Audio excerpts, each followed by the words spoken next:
రాచరికం తిరగబడింది.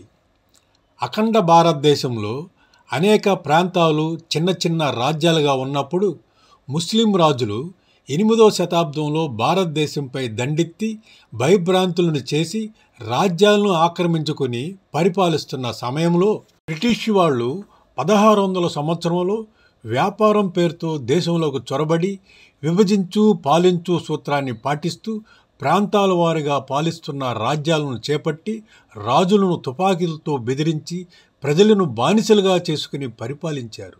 కాలక్రమేణా ప్రజల్లో చైతన్యం వచ్చి ఉద్యమాలు చేసి ఎంతోమంది ప్రాణత్యాగాలతో 1947వ సంవత్సరంలో అర్ధరాత్రి దేశాన్ని మనకి వదిలి సంపదను దోచుకుని పారిపోయారు బ్రిటిష్ వాళ్ళు. స్వాతంత్రం వచ్చిన తరువాత కూడా మన నాయకులు బ్రిటిష్ బానిసత్వాన్ని మరిచిపోలేక వాళ్ళ పరిపాలనా విధానాన్ని కొనసాగిస్తూ పరిపాలించారు. భారతదేశంలో స్వాతంత్ర్యం ఎక్కువై అనేక పార్టీలు పుట్టాయి. వాటి ఉనికిని చాటుకోవడానికి ఎన్నెన్నో ఆలోచనలు ఆలోచించి మరలా బ్రిటిష్ వారి సూత్రాన్నే ఆదర్శం చేసుకుని దేశాన్ని ప్రాంతాల వారీగా ముక్కలు ముక్కలు చేయాలని ప్రయత్నం చేసి సఫలమయ్యారు. అలా ఆంధ్రప్రదేశ్ జూన్ 2వ తేదీ 2014వ సంవత్సరంలో 2 ముక్కలైంది. భాష ఒకటే, యాసలు వేరు.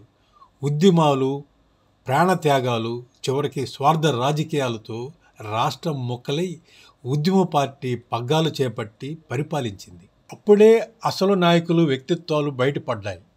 మరలా రాచరిక పరిపాలన తీసుకొచ్చి పరిపాలించాలని ప్రయత్నించడంతో ప్రజలు చైతన్యవంతులు.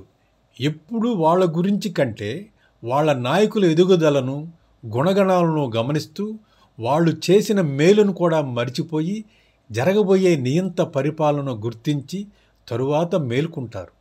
అలా తెలంగాణ రాష్ట్రంలోని ప్రజలు ఉద్యమ పార్టీకి చమరగీతం పలికి వాళ్ళు అనుకున్న రాచరిక పాలన మీద తిరగబడి పాత పాలనకు స్వాగతం చెప్పారు. రాచరికం తిరగబడింది.